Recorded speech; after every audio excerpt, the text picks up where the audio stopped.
አጎት እንዴ ሚስት አይደለች እንዴ አብሬ የተወለድኩ ባል እኮ ነኝ አብሬ የተወለድኩ ባል አዎ እና መቃባ ከነልማ ከነፍረ ቁልቁሉ ዋቀ ተኮትን ያመና አሜን አከፈዳፍ ጃለለ ዋቀዮት ጉያ አራከና ሙደኖ ወነሞት ሄዱ ሙደተን ጋፊ ከነሞት ታኒፊ ጋፊ ወነሞት ሁንዳ ከንታን ዴቢ ከነትላኑታ ነጋሽ እንደገነ ከበጀምቶታፍ ጃለተምቶ ተማቲ ወንዋቀዮ ወርዶፍቶታ ቻናሊ ጎለፋርፈና እንዱምቲ ከይሰን በቃብለ ፈጀርተን ተከም ጅርቱ ነጋነ ዋቀዮ አርሱም ማንጊፍቲ ከኛ ዱበሮ ማረሜ ግምሴር ገሞታ ከደናን ቁልቁሎታውን ዱመከይሰን ፋዳታው ቻናሊ ከናን ሰብስክራይብ ሼር ጎቹዳን ተጃጅላ አፋን ኦሮሚፋ ከደገርተኒፊ ሰምኑ እንዱም ቷፋን ሳቲን አከበረቱፍ ሼር ጎቹዳን አከን ደገርተን ሲንንጀቻ ከለቲ ዱማነ ገረ ኮፒ ከኛቲ ወሊቲን ደርብና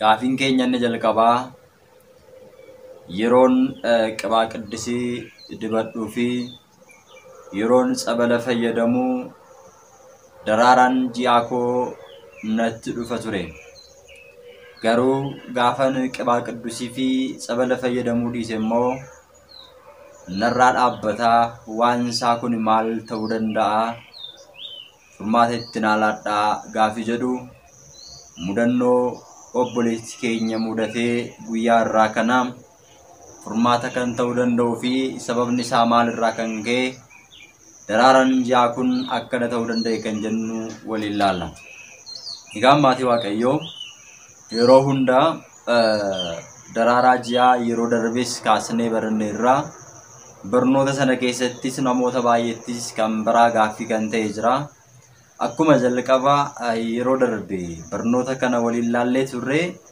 ዋይ ደራራጂያ ከነረቲጋ ይክንሞ መርሳ ለጉሰ ጀደም ከነረቲ ነሙን ባይን ያደ ገራገራት ከንሳነ ቀበን ሰበቢንሳስ አኩማን የሮ ደርቤ ሲኒ ካሲ ዱበርቺ ወጋ ኩደ ለምን ኩብሰቴ ይክሲሞ ኩባቱሬን ወልቀብሲ ሱዳን ደራራጂያ ፊ እኩበ ዱበርቲ ሰና ወልትርክሰኒ ረኮን ቀቡ መነቁልቁሉማ ዋቀዮ ሴኑን እንደንዳ መደደኒ የሮይት ነሞታ ገረመነ ቁልቁሉማ ዋቀዮ ተከሰነን ይፍገጊሰን ነሞታ ባየን አርገ ይጋ ኩንዶ ጎረ ጉዳዳ ሰበቢንሳ ኤጋ ጋፊ ሲኒቹ ደንዳ እንተኮ ተኮና ጀዱ ንተኮሞ ተኮ ጋፈ በርሲሱ ጋፊ ሲኒቹ ደንዳ ገሩ ዴቢ ሽሪንሳ ይሰከናዳ ሴኑን ደንዳሙ ደራራንጃ እና ነመረጁ ጀነ አክመ የሮ ደርቤስኒ በርሲስ ገረመቱሬ ከኛቲ ጋፈ ዴቡኔጋ ኦቦሌቺን ከኛ ኩን የሮ ደራራኔ ጂአ ኢትዱፉፊ ኢትዱፉ እንደነኛ ዳምባስቴ ልትምቴቱ ጀተቹ ከሱመቱ ፈከኛፊ ጋፈ ቀባ ቅዱስ ይፈየደምቱ ጋፈ ጸበለ ዶግዶ ኪን ጸበለ ጋፈ ተመቀቱ ጋፈ ጸበለ ፈየደምቱ ኦጂ ኤባ ከንታኔጋ ከነመ ፈይሱ ደንዳን ፎኒፊስ ልቡ ዳፊስ ፋይደዱ ከንቀበን ጋፈ ኢሳ ከነ ፈየደምቱ ደራራንጃ ኩን ጋፈ ሽንስ ተሞራዳበታቹ እንኩኒ ቁርማተ መታሳ ደንደይ ከረፍ ከይሳ ቀቡደ ጀቹ ቁርማተ መታሳ ደንደይ ጋፈ ጀኑ ጋፈኑ ጸበለ ፈየደም ጋፈኑ ቅባ ቅዱስ ይፈየደም ጋፈኑ ከደና ገገይሲኑ ጋፈኑ ሰገኑ ጋፈኑ ጾምኑ ጋፈኑ ጋቢገሉ ለጴከኛ ቁልቁሉዳን ገራዋቀዮ ጋፈኑ ዴብኑ ዲኒ ማልታ ዲኒ ማልታ ጅሬኛ ከኛ ከይሳ ባይ ጋፈኑ ሞጾሙ ዲስኔ ሰገዱ ዲስኔ ከደና ዲስኔ ጸበለ ፈየደሙ ዲስኔ ቅባ ቅዱስ ጋፈ ፈየደሙ ዲስኔ ሞ ማልታ ዲኒ ተስገባይ ጅሬኛ ከኛ ቃማ ከኛ መነሳ ጎለቴ ከይስ ጅራቹ ደንዳይቹ ከናፉ namni manasa gaafa qulqulleessu sharariitiin gaafa manasa girgiddaasa jala balleesse xaragee gaafa baase manni sun hin qulqullaa'e jechuudha. Akkuma kana nuti seegaa afuurota hamoo jireenya keenya keessaa qulqulleessinee baasuu danda'u nurra jira. Inni kun qormaatadha. Sababiin isaa gaafa nuti amantaatti cimnu diinni iddoo dhaba. Macaafa qulqulluu irratti maal jedheera? Seexanaan mormaa innis isin dhiisee baqqata waaqayyoof tolee jedhaa jedheera. Yaaqoob boqonnaa 4 lakkoofsa 7 irratti. Gaafa nuti waaqayyoof tolee jennu gaafa nuti laphee keenya qulqulluudhaan gara waaqayyootti deebinee waaqayyoon galateeffannu yaada keenya hunduma waaqayyoof gaafa kennu diinni gubata jireenya keenya keessaa ba'a jechuudha. Kanaafuu inni kuni qorumsa diinaati jechuudha. Akka fakkeenyaaf obboleettiin keenya kun akka isheen amantaa isheetti hin cimne, akka isheen kadhannaa hin gaggeessine, akka isheen qibaa quddusii hin fayyadamne, akka isheen tsabala hin fayyadamne iddoo shokkitti jechuu danda'a. Akkamittiin cubbuudha yaada garaa kaasee diinni karaa adda addaatiin qorumsa irratti baay'isuudhaaf jecha yookiin immoo bultoo isaa taasifachuudhaaf jecha gaafa isheen waan gaarii fayyadamte maal godha? Rababaan akka itti dhufu taasisa jechuudha. Kanaafuu kuni kaayyoo diinaati. Kaayyoo diinaati. Maaliif akka isheen fayyadamne daangessuudhaaf jechuudha. Akka isheen tsabala hin fayyadamne daangessuuf, akka isheen qurbaa qiddusii kana hin fayyadamne daangessuudhaaf jecha gaafa isheen fayyadamte warababaan kun yookiin immoo daraaraan jaa kun akka itti dhufu daangeessa jechuudha. Gaafa itti dhufu immoo fayyadamuu waan hin dandeenyeef yookiin immoo haala duraa sanaatiin itti fufuu akka waan hin dandeenye itti fakkeessuudhaaf jechuudha. Kanaafuu obboleettiin keenya kun maal gochuu qabdi? Kadhannaa gaggeessuu qabdi. Sagadaan cimuu qabdi. Coomiidhaan cimuu qabdi. Daraaraan ji'aa kun immoo gaafa itti dhufu egaa diinni yoo isheen naatee hin fayyadamu jettee dhiiste mataasaa kaayyoo mataasaa gaggeeffachuu waan barbaadu jechuudha. Kanaaf obboleettiin keenya walumaa galatti maal gochuu qabdi? Daraaraan ji'aa kun gaafa itti dhufu qibaa quddusii fayyadamuun hin danda'amaayi.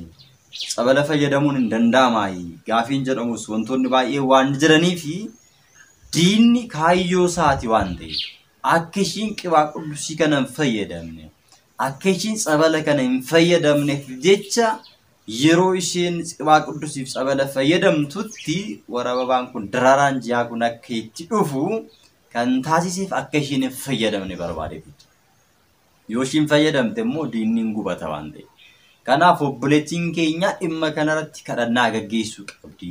Tsoomiidhaan laphee qulqulluudhaan gara waaqayyootti deebuudhaan sagadaatiin diina kana injifachuu qabdi. Isheen garuu akka hin fayyadamne waan barbaaduuf diinni isheen immoo darbitee hin fayyadamuu qabdi jechuudha. Furmaanni isaa kana. Sababiin isaayyuu daraaraan ji'aa kun yoo kan namatti dhufu ta'e mana qulqullummaa dhaquun hin danda'amu, seenuun hin danda'amu, dhaquu osoo hin taane mana qulqullummaa seenuun hin danda'amu. Beeta maqdasii seenuun hin danda'amu malee dallaala dhaabbatanii waaqayyoon galateeffachuun kadhachuun hin danda'amu. Abbootiin keenya ndoom ciqilee 40 irraa fagaadhaa jedhu. Kanaan ala dhaabbatanii kadhannaa gaggeessuun hin danda'amu. Akkuma jalqaba yeroo darbe keessatti kaasnee tsabala dhuguun hin danda'ama, xammaqachuun hin danda'ama jenneera. Kana gaafa jennu immoo egaati tsaballi iddoo garaagaraatti garaagarummaa qabaachuu danda'a. Iddoo tokko tokkotti seennamee jala ta'anii kan xammaqatamu jira. Iddoo tokko tokkotti immoo kan abbootiin namatti facaasan jira jechuudha. Kanaaf isa kamidha kan isaan xammaqachuu danda'an kan jennu isa taa'anii xammaqatan miti. Fakkeenyaaf mana keessatti kan xammaqatamu jira yookiin immoo cuuphaman jiru miti. Isni sun fakkeenyaaf iddoon sun yeroo hunda dhaabbata. Iddoo sanatti namoonni hundumtuu seenanii taa'anii kan isaan cuuphaman. Kanaaf iddoo sana fakkeenyaaf kan cuuphaman immoo uffata ofiillee baafatanii yeroo itti cuuphaman jira jechuudha. Uffata ofii baafatanii kan cuuphaman. Kanaaf fakkeenyaaf warababaan kun innaa irra jirutti uffata ishii baafattee dubartiin kun hin cuuphamtillee yoo ta'e qaama ishii keessaa dhangala'aan sun iddoo sanatti dhangala'uu danda'a. Kanaafuu iddoo sana seenuu hin qabdu. Garuu abbootiin alatti gibbiidhaan alatti jechuudha tsabala sana fuudhanii jookiidhaan ta'uu danda'a. Meeshaa jiru fayyadamanii xammaquu danda'u yookiin immoo itti facaasanii cuubuu danda'u jechuudha. Irraa kan hafe iddoo tsaballi itti cuuphamu seennamee uffata baafatamanii cuuphaman yoo ta'e iddoo sana seenuun hin ulfaata jechuudha. Seenuu hin danda'an. Garuu alatti dallaadhaan alatti gibbiidhaan alatti abbootiin lubootaa itti facaasanii cuubuu danda'u jechuudha. Kanaafuu isa itti facaasanii cuuban sana cuuphachuu dandeessi. Ofishiidhaaf immoo fakkeenyaaf manatti immoo yoo ta'e waqtii daraaraan ji'aa jiru kun manatti kadhannaa gaggeessuun hin danda'ama. Yeroo baay'ee gaafiin ka'u galata maaramii gaggeessuun hin danda'ama. Daasee maaramii gaggeessuun hin danda'ama. Hin danda'ama. Maaliif kadhannaa kamiyyuu gaggeessuu hin dandeessi mana isheetti. Yoo danda'ame garuu qaama isaanii dhiqatanii otoo gaggeessanii baay'ee gaariidha jechuudha. Kabaja sanaaf jechuudha ulfina sanaaf qaama isaanii shaaworii galanii osoo kadhannaa sana gaggeessanii dubbisanii baay'ee gaariidha jechuudha. Kanaafuu yeroo hunda akkasittidha kan gorfamu. Kanarraa kanaaf fakkeenyaaf mana isheetti fakkeenyaaf boleettiin keenya kun diinni akka isheen hin fayyadamne daangeessuudhaaf jecha innaan akkas godhu immoo isheen immoo qaama ishee dhiqattee sabala sanas dhuguuf suphachuus ofii isheen dandeessi. Dabalata immoo qibaa qidduusii sanas fayyadamuu hin dandeessi jechuudha. Mana isheetti garuu shaaworii galteetu fayyadamte baay'ee gaarii. Shaaworii galtee fayyadamuu qabdi jechuudha. Yeroo ammaa sanarraa qulqulleessitee qaama ishee keessaa xurii yaa'u sana yookiin immoo dhangala'aa yaa'u sana dhiqattee miiccattee shaaworii erga galteen booddee osoo midhaan hin nyaatin sabala sanas fayyadamu qibaa qidduusii sanas fayyadamuu dandeessi. Sababiin isaayyuu diinni iyyuu kaayyoon isaa maal akka isheen hin fayyadamneef yeroo isheen fayyadamtetti dhufa waan ta'eef. Isarra darbee immoo kadhannaa gaggeessuu qabdi, soomuu qabdi, kadhachuu qabdi, laphee ishee qulqulluudhaan gara Waaqayyootti deebi'uun dirqama ta'a waan ta'eef akkaataa kanaan kadhachuun hin danda'ama. Galata maaramiis, uddaasee maaramiis kan jettan qaama keessan dhiqattanii gaggeessuu hin dandeessu jechuudha. Inni lammaffaan namni riba keessa qaama isaa keessaa dhangala'aan dhangala'u sa'aatii 24 ala haa turu jedhamee erga baranneeti galata durboo maaramii dubbisuun hin danda'ama kan jedhudha. Kun immoo gaaffii dhiirotaati jechuudha. Yeroo tokko maaltu mudata halkan dhiironni gaafa rafan jinneetiidhaan yookiin immoo abjuudhaan dhangala'aan qaama isaanii keessaa innaa dhangala'u ni mul'ata jechuudha. Egaa inni kunumtuyyuu mataasaa garaagarummaa qaba jechuudha. Garaagarummaa qaba gaafa jennu inni tokko dhiironni erga rafaniitiin booddee osoo umaa hin argin osoo humtuu ittiin dhagaamin dhangala'aa sana qofa kan ofirratti argan jira. Dhangala'aa sana innaa ofirratti kan argamu jira. Inni lammaffaan immoo namoota guyyaa argan faana yookiin immoo namoota hiriyoota isaaniitti dhiyaatan faana yeroo itti akka waan fedhii foonii raawwatanitti itti dhagaame dhangala'aa sun qaama isaanii keessaa bahu ni argama jechuudha. Kanaaf akkaataa lamaan laaluu dandeenya jechuudha isa kanarratti illee jechuudha. Kuni maalirraa ka'eeti kan jennu lamaan isaayyuu sababii mataasaa danda'e qaba ilaallaa jechuudha. Inni jalqabaa osoo humaan argin fakkeenyaaf rafanii erga rafanii riba dammaqaniiti dhangala'aa sun qofa kan ofirratti argan jiraachuu danda'u. Inni kun maalirraa uumamuu danda'a? Wanta akkasii inni jalqabaa tokko fakkeenyaaf nyaatota qaama namaa ijaaran yeroo hunda walitti fufiinsaatiin in nyaatama taanan qaamni namaa kun in ijaarama. Erga qaamni namaa ijaarameetiin booddee kutaalee qaama namaa keessaatii wantoonni coomni manaamanni kun walitti kuufamanii yeroo sanatti jechuudha qaamni isaa sun amma baachuu danda'u ol gaafa guute osoo waan hin beekin ofiisaa dhangala'uu danda'a jechuudha. Ofiisa dhangala'uu danda'a jechuudha. Inni lammaffaan akka jalqaba jenne namoota wajjin wal arganii guyyaa wal argan yookiin immoo ri'aa nama sanaa ta'uu danda'a, namatti dhiyaatan ta'uu danda'a. Waan akkasii akka waan fedhii foonii raawwatanitti itti fakkaatee booddee immoo kan of biraa dhaban booda immoo qaama isaan irratti dhangala'aa sana kan argan. Inni kun akkuma yeroo darbee dhangaa lubbuu irratti kutaa tokko hanga afuritti waa'ee ani xilaa laalle inni kun afurri ani xilaa nama kana jireenya isaa jeequudhaaf jecha kan ishiin daangeessitu yookiis immoo akka taasistudha jechuudha. Kana keessatti egaa afurri ani xilaa kun namoonni akka qaama isaanii keessaa dhiironni kun fakkeenyaaf qaama isaa keessaa akka dhangala'aan sun dhangala'u erga dhangala'eetiin booddee fedhii akka inni dhabu nama biraa yookiin dubartii biraa wajjin akka inni walitti hin dhufne hiriyaasaa yookiin immoo haadha manaa qabootee haadha manaa isaa wajjin fedhiin qaama isaa sun akka inni hir'atu jaalalli gidduu isaaniitti akka dhabamu taasistee yeroo hunda garaagarummaa uumuudhaaf jechaa fi mana amantaa akka hin deemneef namni sun mana amantaarraa fageessuudhaaf jecha kaayyoo ishee godhattee diinni yookiin immoo ani xilaan kun nama kanarratti hojii akkanaan raawwatte jechuudha. Inni jalqabaa garuu tokkoffaan qaamni isaa sun akkuma jalqaba jenne nyaatota nyaatirraati qaamni isaa ijaarramee innaa qaamni isaa dabalee waan akkasiisa mudachuu danda'a. Keessumattuu walitti fufiinsaan shankoora faani nyaatama taanan kan akka unqulaalii faani nyaatama taanan qaamota namaa ijaaru. Erga qaamni namaa ijaarrameetiin booddee immoo spermii waan jedhamu kun hin guutaa erga ishiin booddee hanga baachuu danda'uun olitti qaamni isaa gaafa baachuu dadhabu dhangala'aa jechuudha. Kanaafuu of eeggannoo akka sanaa taasisuun barbaachisaadha. Inni lammaffaa irratti kaasne garuu hojii hafuuraa hamaati. Wantoonni akkana kanaa mul'achuu danda'u. Kan ammoo mo'achuun kan danda'amu kadhannaadhaanii, soomiidhaanii, sagadaanii gara waaqayyootti bo'uudhaanii kana kan nuti ofirraatii daangeessuu dandeenyu jechuudha. Kanaafuu namni kun galata maaramii dubbisuu danda'a, kadhannaa gaggeessuu danda'a kan jedhu qaama isaa dhiqatee shaaworii galee iddoo kadhannaa manatti qopheeffatee qaba yoo ta'e iddoo kadhannaa isaa fuuldura dhaabbatee kadhannaa isaa gaggeessuu hin danda'a. Idduma jirutti immoo galata maaramiis dubbisuu barbaade, kadhannaawwan adda biraas immoo dubbisuu barbaade shaaworii galee qaama isaa dhiqatee dubbisuu hin danda'a jechuudha. Wanti isa daangessu hin jiru. Mana amantaa immoo gibbii keessa seenuu yookiin immoo gara beeta maqdisiitti ol galuudhaaf sa'aatii 24 turuun irra jiraata. Kun immoo irra deddeebiidhaan akka hin uumamneef diinni qorumsaaf mana amantaa irraa fageessuudhaaf afurra nexilaa kun wantoonni akka kanaa irra deddeebi'anii akka mudatan. Fakkeenyaaf boru mana amantaan deema jedhee namni tokko irra yoo qophaa'e akka inni hin deemne daangessuudhaaf galgala sana wanta akkanaa hin mudata yoo ta'e kun kaayyoo diinaa akka inni mana amantaa sana hin deemne akka inni dhaqeen eebbifamne yookiin hojii afuraan hojjenneef daangessuudhaaf jecha afurri gama kanaatiin daangessuudhaaf kaayyoo isaa godhachuu danda'a. Kanaaf immoo mo'achuudhaaf kadhannaadhaan cimuun afuura akka kanaa kana mo'achuun kan danda'amu soomiidhaan kadhannaadhaan malee hin danda'amu. Gooftaan keenya Yesuus Kiristoos wangeela Maatewos boqonnaa 17:21 irratti akka dubbatee ture jechuudha. Kanaaf akkaataa kanaatiin diina kana ofirraa daangessuudhaaf kadhannaadhaan cimuun barbaachisaa ta'a jechuudha. Inni biraa gaafiin kun chaanaalee dhangaa lubbuu irratti kan gaafatame gaafiiwwan kana faana wal fakkaata waan ta'eef walumatti qabnee deebisna. Miikiin jechuudha gaafii kana kan gaafate asirraatti hordofuun dandeessa. Dhiirri tokko halkan hirriba keessa qaama isaa keessaa dhangala'aan yoo bahu mana amantaarraati hammam fagaachuu qaba kan jedhudha. Yookiin immoo cubbuu namatti ta'uu danda'a kan jedhus kaaseera jechuudha. Cubbuu ta'uu hin danda'u kuni. Cubbuu ta'uu hin danda'u. Sababiin isaa qaama isaa keessaati wanti kun kan dhangala'e kan bahe.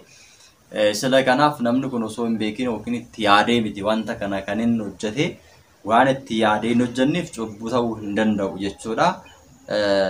Akkaataa lamaan egaa kan amma laallee inni jalqabaa ofiisaadhaan osoo namni sun hin beekin kan dhangala'uu fi nama faana akka waan fedhii furii raawwatanitti kan dhangala'u kun garaagarummaa qaba. Inni nama faanaa kun hojiin harka diinaa keessa akka jiru afurra nexilaa inaaffaadhaan dhiira sanirratti yookiin nama sanirratti yeroo hundaa nexilaan dhiira qabattu nexilaa dubartiiti. Kan dubartii qabdu immoo nexilaa dhiiraatiin. Yeroo tokko na ergitu iddoo ጸበላatti namarraa afurraman gaafa iyyuu fakkeenyaaf dubartii ሰው እንዴት ሚስቴ ትላለህ? ሚስቴ ናት ጓደኛ ነበራት አጣልቼ ፖሊስ እየጠራሁ በቃ dubartootarraa gaafa iyyuu haadha manaa koodhaa umurii hanga kanaa wajjin jiraadhe akkamittiin dhiisee deemaa akkamittiin gallakkisa jedha. Dhiirarraa immoo akkamittiin dhiisee deemaa inni abbaa manaa koodhaa baaleenu ምናምን jettee ishiin mormituun argitu jechuudha. ልጅ እንዴ አብሬ የተወለድኩ ባል እኮ ነኝ። አብሬ የተወለድኩ ባል ነው። አዎ እና ደውለህ ለፖሊስ ትናገራለህ? አዎ እናገር jechuun egaa baaleenu gaafa jettu dubartiin biraa akka ittiin sinne kan ittiin daangessutu keessaa yookiin immoo kan ofii ishii taasifachuudhaan kaayyoo diinni yeroo hunda akka jalqaba kaasnee namoota faana walitti fiduudhaan namoota guyyaa argan ta'uu danda'a, nama hin beekamne yookiin immoo nama surmayyuu hin beekne ta'uu danda'a. Akka waan nama sana arganii wajjin fedhii foon raawwatanitti fakkeessuudhaan akkas gochuun egaa diinni namni sun gaa'ela akka inni hin godhanne gaa'ela isaarrattis akka amanamummaadhaan hin jiraanne taasisuudhaaf akka inni hin guddanne miqqanyinatiidhaan akka gaa'ela hin dhaabbanneef hinaaffaa guddaadhaan diinni kaayyoo kana ni taasisti. ሚስቴ ናት የመጀመሪያ ሚስቴ ናት። ወንድ አታውቅም። እንዴት? በቃ የመጀመሪያ ሚስቴ እንዴ ሚስት Kanaaf walumaa galatti waan akka kanaa cubbuu ta'uu hin danda'u. Ta'us garuu waan kana ofirraa ittisuudhaa fi waan kana ofirraa daangessuudhaaf kadhannaadhaan, soomiidhaan, sigdatiidhaan cimuun gara waaqayyootti bohuun barbaachisaan ni ta'a jechuudha.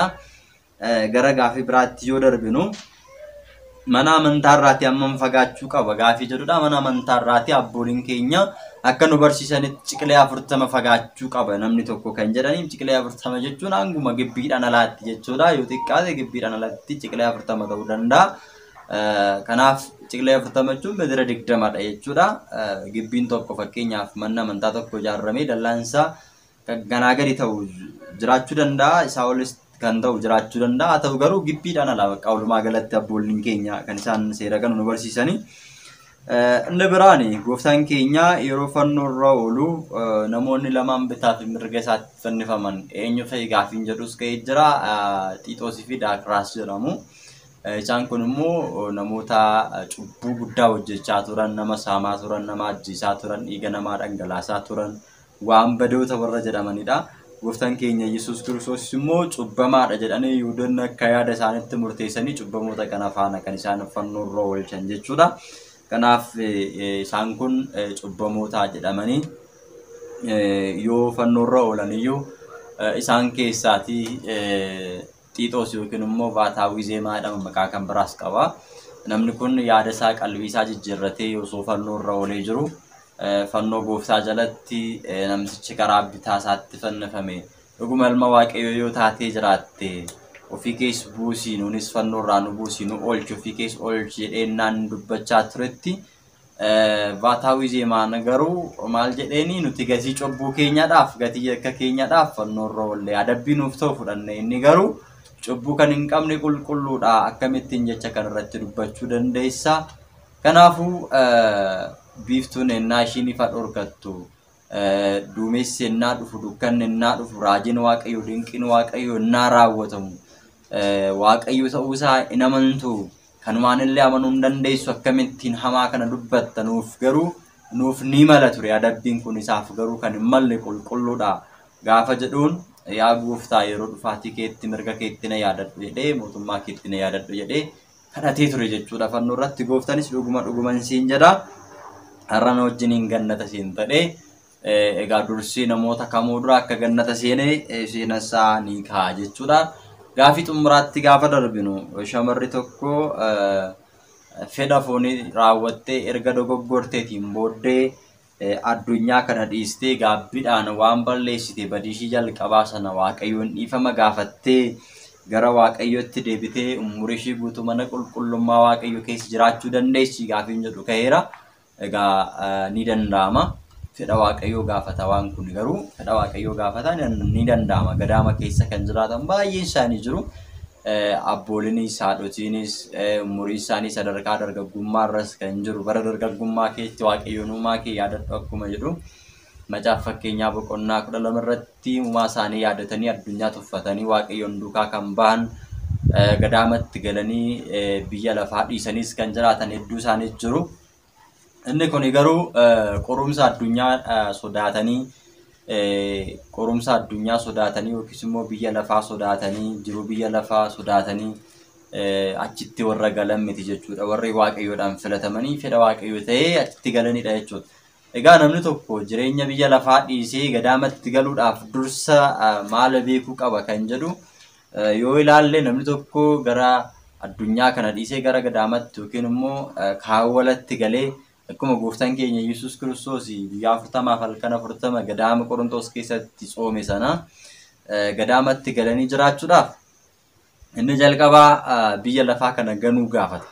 Biyya lafaa kana tuffachuu gaafata. Biyya lafaa ganuu gaafa jennu biyya lafaa fakkeenyaaf qulqulluun Phaawulos asirratti kaa'eera. Yoo dandeessan akka kootti jiraadhaa yoo dadhabdan immoo fedha fooniidhaan gubachuu irra fuudhaa seerumaas akkuma jedhee dubbate.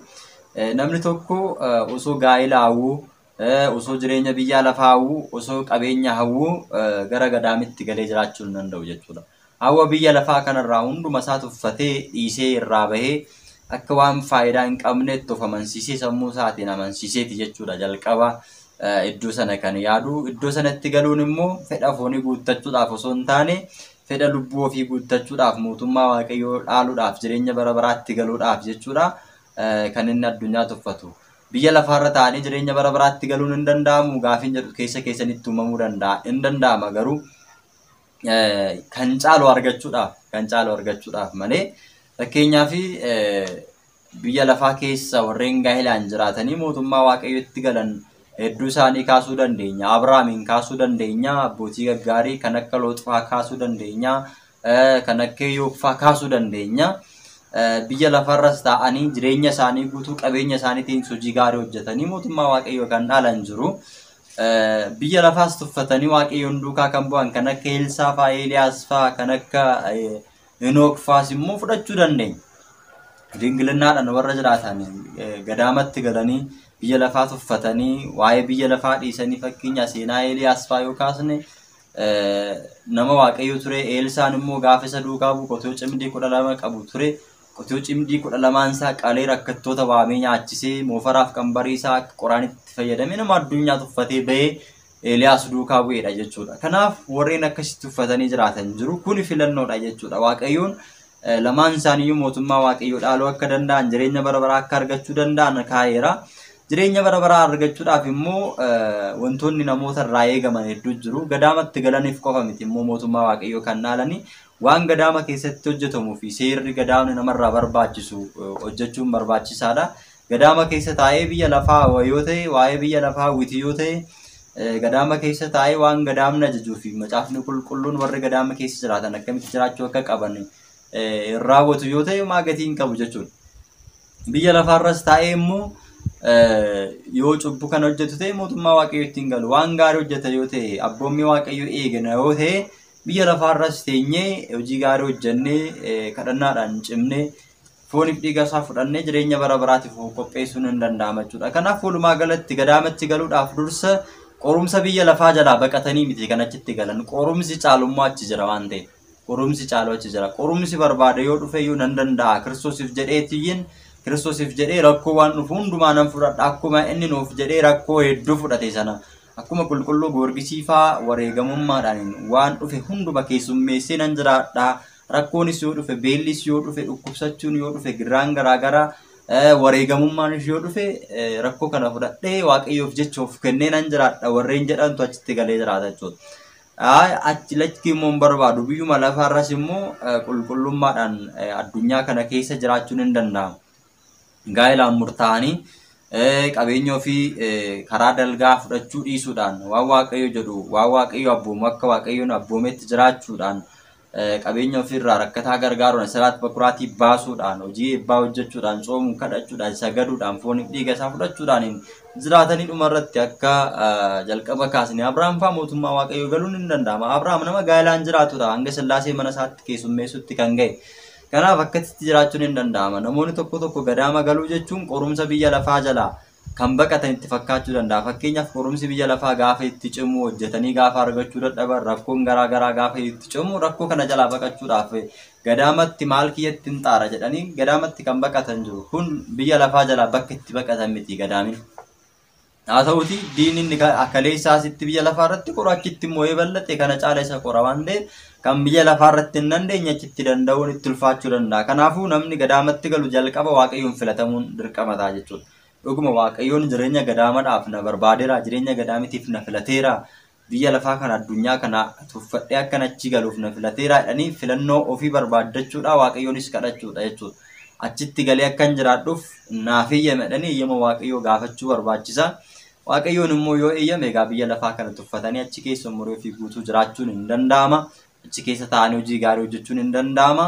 Fedha waaqayyoo immoo yoo hin taane asuma biyya lafaarrattis gaa'ilaanis jiraachaa eebbifamuudhaan hojii eebbaa akka jalqaba kaasnee asiraat bakuraatii baasuudhaan hojii barakataa hojjechuudhaan hiyyeessa gargaaruudhaan abboommiiwwan waaqayyoon irraa barbaadan seerota wangeelaa jaan eeguudhaan raawwachuudhaan kan dhukkubsate gaafachuun kan beela'e beela baasuun kan dheebote dheebuu baasuun kan daaretti uffisuudhaan kan dhukkubsate gaafachuudhaan fooniif dhiiga isaa fudhachuun gaabbii galuun of qulqulleessuun jireenya gannataa yookiin mootummaa waaqayyotti galuun hin danda'ama jechuudha.